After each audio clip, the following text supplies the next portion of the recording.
Okay, so we are live now, but we're just going to take a moment to share it out, both of us, so our friends and families know. And I'm going to take a second to make it public. So that's what I'm going to do.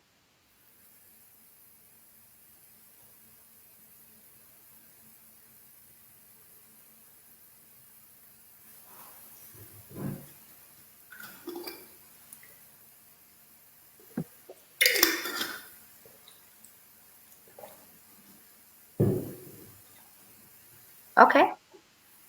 At my side, it's done. What about your side? Is it done? Perfect. I just waited that it's public on your page. So now I Yeah. see it and I will share it to the CoCreate page and my public page. I just published it out, so yeah.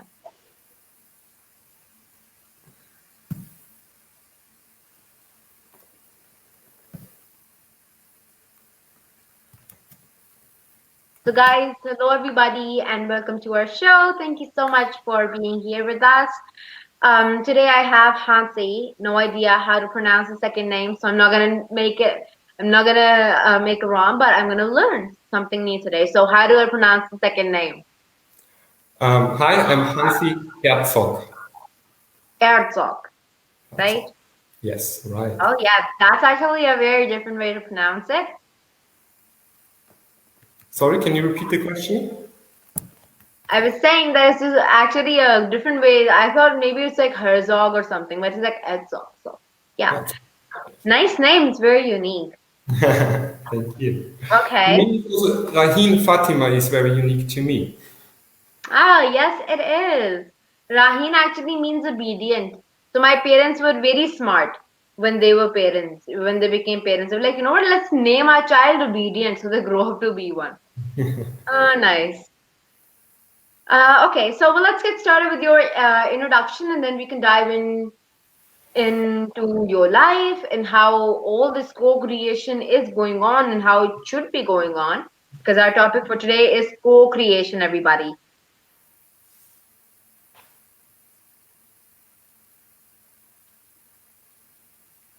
So shall I start to introduce myself? Yeah, for sure. Go ahead. Take it away. So hi, I'm Hansi Hezrog. I'm 31 years old, living in Austria, last 3 years in Vienna.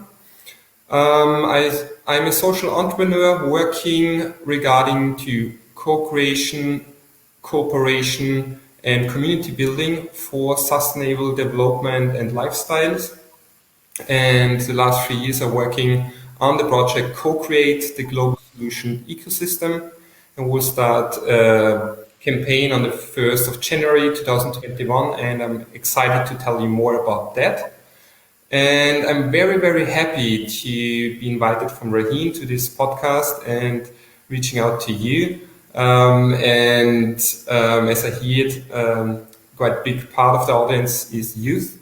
And that's awesome because I'm kind of grown up and still not too far away from my youth time. And I think it's a very, very important time where we can set a lot for your future path. And yeah, I think we will figure out more about myself and my path during the interview. So I'm looking forward to your questions, Raheen.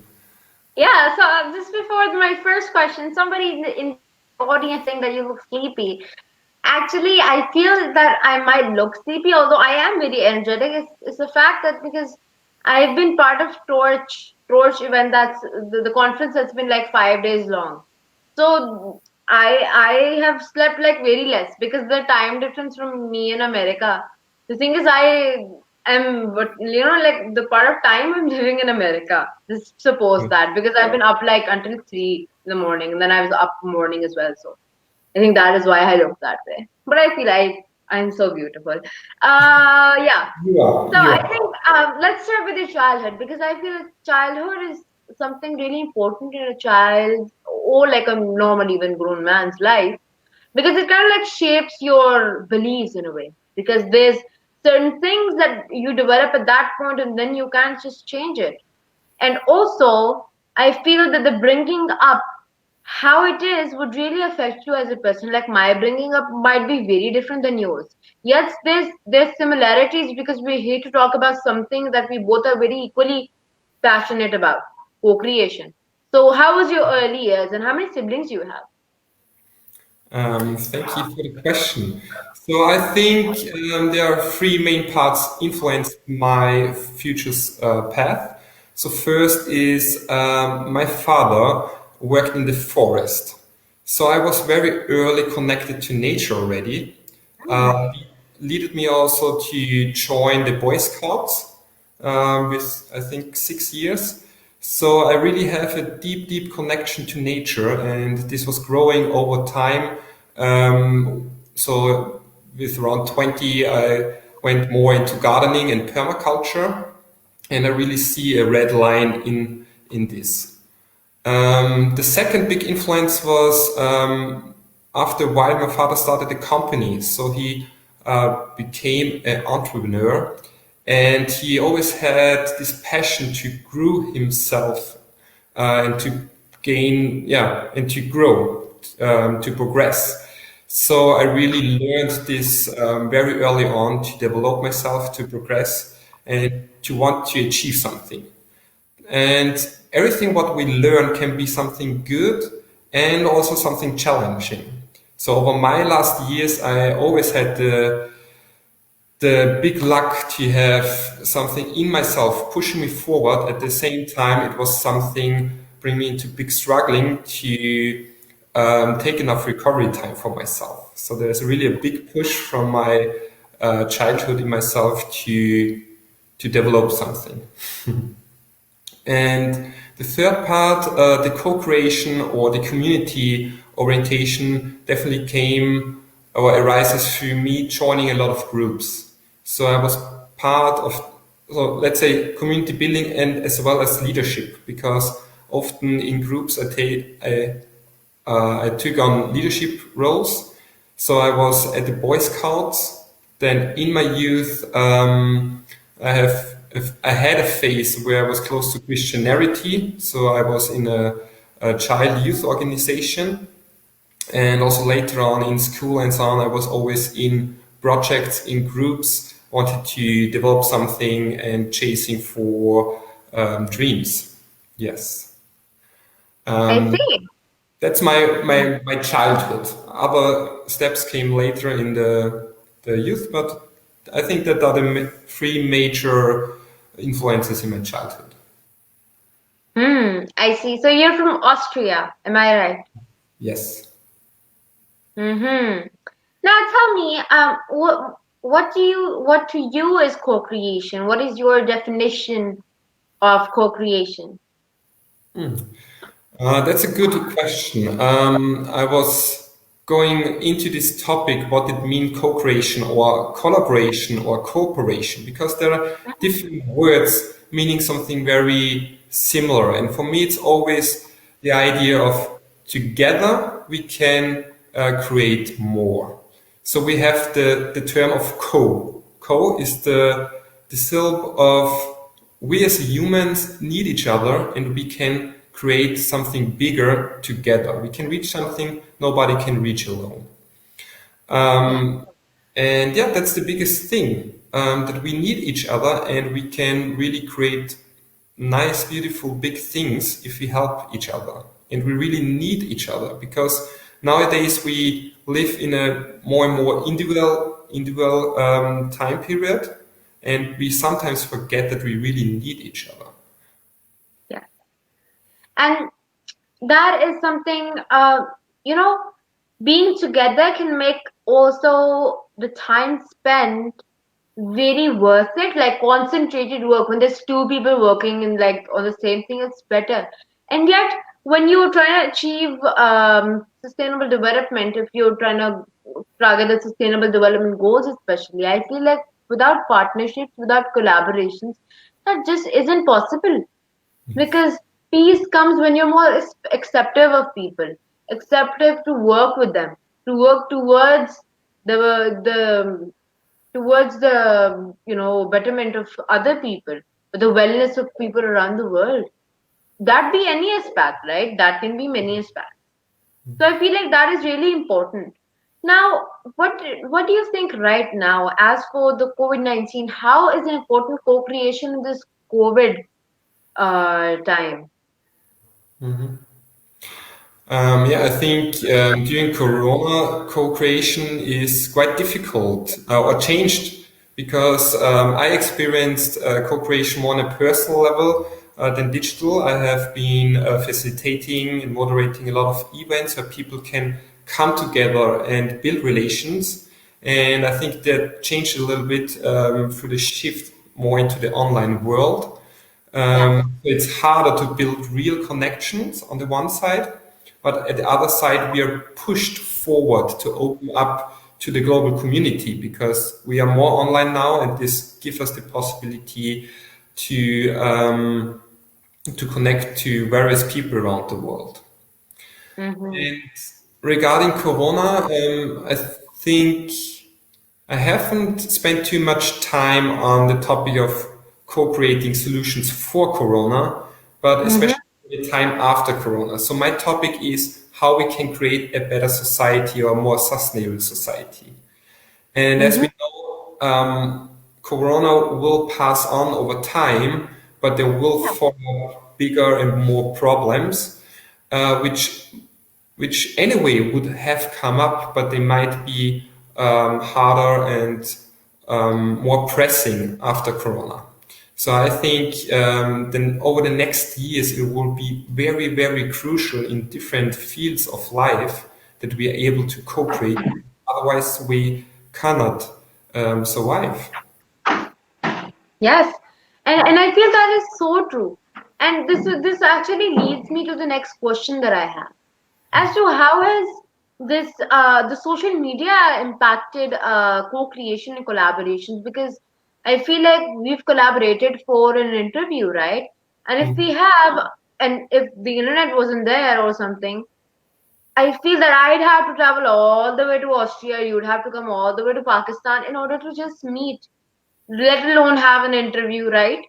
And being friends, sharing information with each other. And then, as I always, this is like a wish or like a compliment that I give to all the new friends, all the two people that make new friends. I'm like, may this friendship lead to future collaboration, because that is the ultimate goal of, I feel like, every friendship, to work together towards a solution to a problem.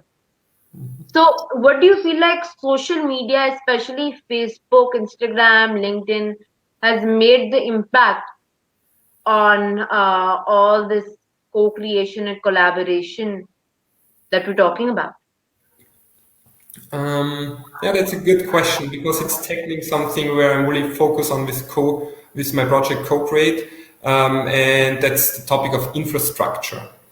So we as change makers, we need infrastructure to do our work as best as possible.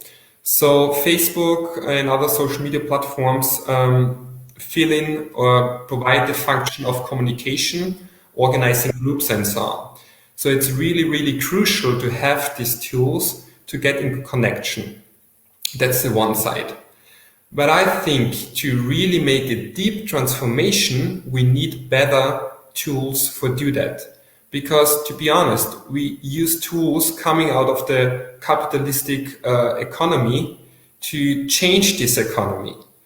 And of course, they are not developed to really provide collaboration functions. There are other tools, of course.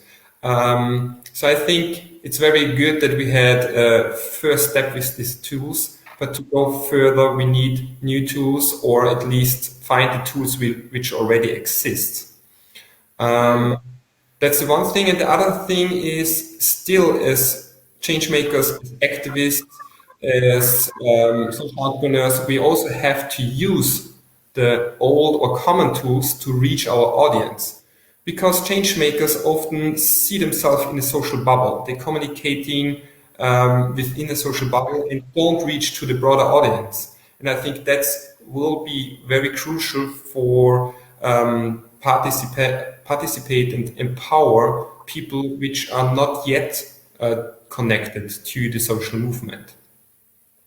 Yeah, and that is so true, because although there's like 8 billion of us almost now, and we have many people on Facebook or on Instagram, or not many on LinkedIn, by the way. But if we do, I feel that we should be reaching an impact, just like impacting a bigger audience, the people that are underprivileged. You cannot just run a social media campaign about how people in, I don't know, like XYZ place don't get enough food. Not go to them and then you will have to do that, something that is pretty much necessary, or have your connections there through the internet, so that many people a bit I mean, like, maybe there would be able to connect to you somehow, because we need the real voices coming out, right? And now you also mentioned community building, which is something that's really intrigues me, by the way. I mean, just saying, I am the Me the Ambassador, which is a board game that is promoting the community building for sustainable communities and sustainable living. And I'm the brand ambassador, so I'm so proud of that. Now tell me, what do you think about collaborations and co-creation within a same and a very particular community? Mhm. Um, Yeah, I think there are two kinds you said already within. So I think if you see a community or a social bubble, there's always the connection outside the bubble and the connection within. So there is a sociological term, it's like bridging is outside and bonding inside. And the bonding is, of course, very, very important because it gains trust, it gains alignment, and this is really the basic for good, sustainable collaboration. And therefore, if you're interested, I can really recommend the community building canvas. You can find it online. It's like a business canvas. You have different fields and questions you can go through to define your community. And it really helps to set everything up so you can grow deeper relationships. And yeah, I think that's really, really important to build deep relations for deep trust, and as well at the same time, of course, the bridging function to reach out to other social bubbles, because as stronger a community grows, it can happen that they close their borders, their boundaries, and it's then harder for other people to join in, and that can be a problem as well. Yes. And I feel that that is something so true. Now that, I mean, we decided that you'll have the last 7 minutes, although we're reaching that point now until our 20 minutes kind of like place. But before that, I want to say, everybody who's watching and everybody who's commenting, I really, really appreciate that. Although I would love if you guys can ask any questions related to co-creation or anything, honestly, about our guest, because I hope he doesn't mind. I asked him, before the interview, something that you might not want to share. So he said, nothing. I'm very open. So you can ask him about anything. And please go on, because I'm also a human being. I run out of questions as well. So please help me in that area. And just so we'll also be reading your comments, because we have it. I always read all my comments after any show, right? So now the 7 minutes go to you, and you may begin with your guided meditation. I think that is what it is. Yeah. Thank you very much, Raheen, for the conversation yet, and maybe we can come back to the comments afterwards. Yeah. So right now, I'm very happy to use the chance Raheen gave me to invite you to a guided meditation, a guided vision journey, because my topic is co-creation for a good life for all. And when we talk about a good life for all, it's important that you know what is your good life. So it's about envisioning a life which is fulfilling what we want to live in, so we can be dragged to it. And so I'm inviting you to this meditation. It will take around 7 minutes. And please just follow my voice.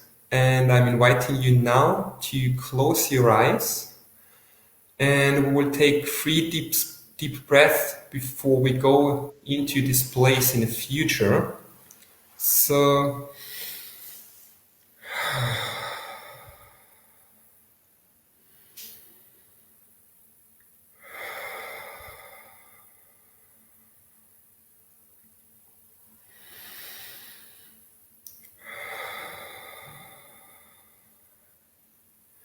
And by the next breath, you're breathing into yourself, in your body, connecting your mind, your heart, and your soul.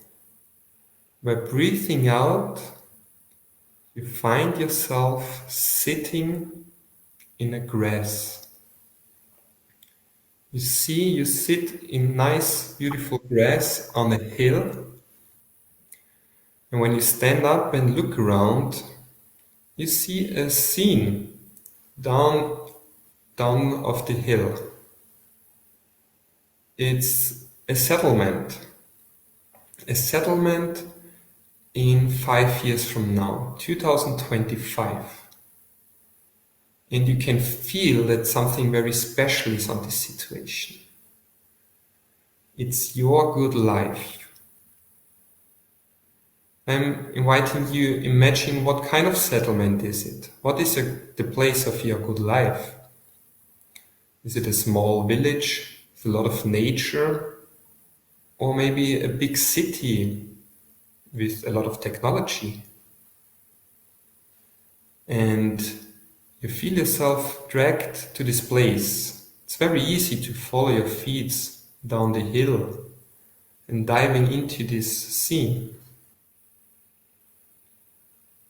So look around, what do you see? How does it feel, your good life? What kind of people are there? Is it loud? Maybe a lot of people on the streets having fun and joy together with a lot of children.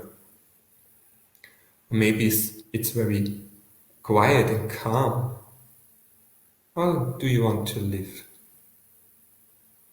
When you look around, how the people are moving around, are they walking, having bicycles, or are there a lot of cars?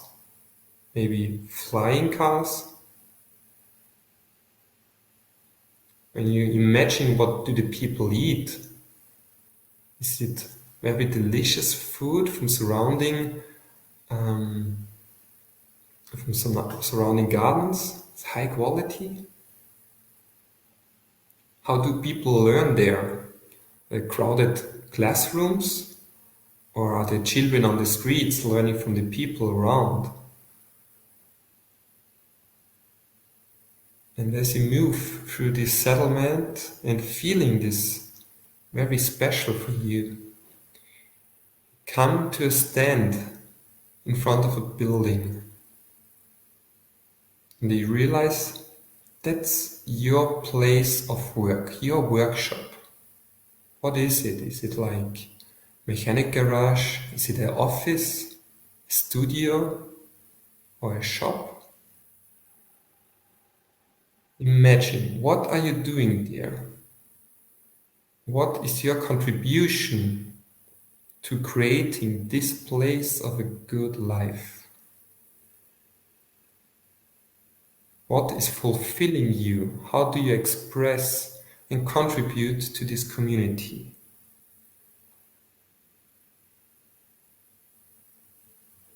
And I'm inviting you, with this realization, slowly coming back to the here and now. When you're asking yourself, what place was this? It was CoCreate. And what time is it to start to build this reality? The time is now. So come back in the here and now and slowly open your eyes again. So it's CoCreate, and the time is now. With these words, we would like to invite you to the campaign we are starting. Because our organization sees the 1st of January 2021 as the first day of our future, where we come together as a world community to co-create the reality we would like to live in. So please take a look if you're interested, www.cocreate.network, or just follow us on Facebook, and we would be happy to see you and you and you and you to create the beautiful life we all need and deserve. So thank you Oh, for.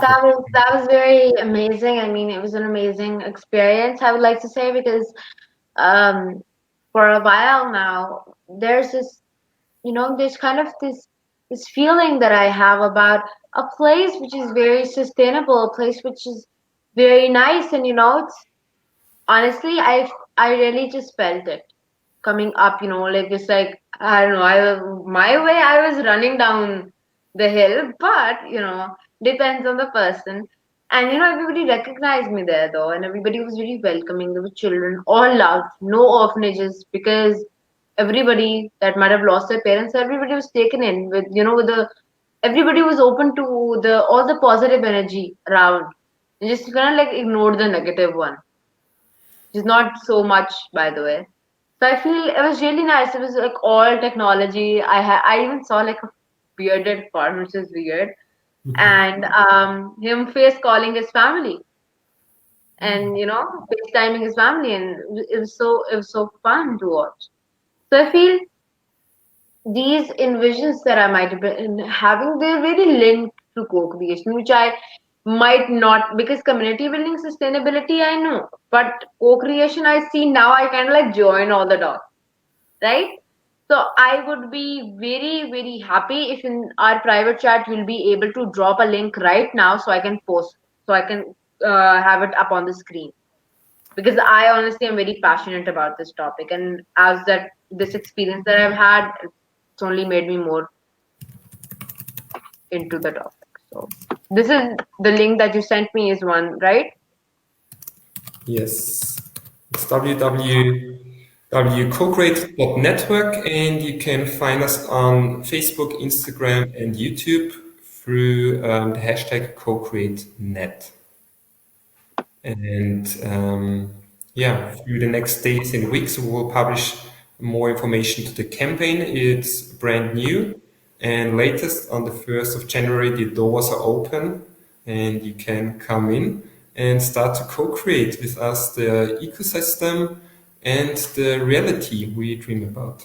So, and I'm Yeah, very happy that you said you felt this good life, because this having the feeling, having this picture we want to go is so much more important than pushing away from something we don't want to. That's also important to know, but it's much more important to have this vision, the good feeling, so we can be yeah. dragged to. Yeah, so I got these banners up, okay, guys. So this is on Facebook and Instagram. This is how you can get the hashtags and stuff to make it cool. And you also have the website, the link, right? So you can't copy it off, but you can write it down, so it's gonna be on the screen anyway.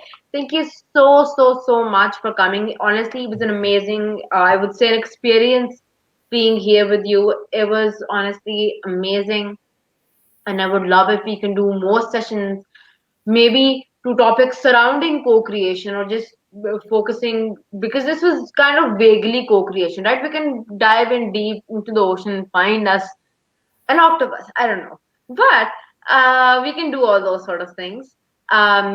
It's I feel very blessed by God and by Mark Zuckerberg for having Facebook, that we are now connected, right? uh, Honestly, nowadays I have to say it out, right? That is pretty much important now. I owe the friendship to him as well, at some to some extent. So thank you so much everybody for watching. Thank you so much everybody for commenting. It was honestly amazing, and I hope that we can have more sessions. If not like this, something else, right? So yeah, thank you so much. Any last words that you might want to say, and then we can say bye bye and welcome our new session. Yeah, I would like to thank you, Raheen. It was a pleasure to get to know you, and thank you for your invitation. And I'm really, really looking forward to our next conversations. I'm really looking forward to broadcast also you and your story in an interview with me in the other direction in January. I'm looking forward to that. And thank you also for all the people who watched this video, commented, And yeah, it feels good to be connected with you as a person in Pakistan. I'm in Austria. So that's the world community, isn't it? So It let's is. So thank you so much. thank you. Thank you so much. Thank you so much, everybody. And inshallah, we'll be seeing you in our next broadcast.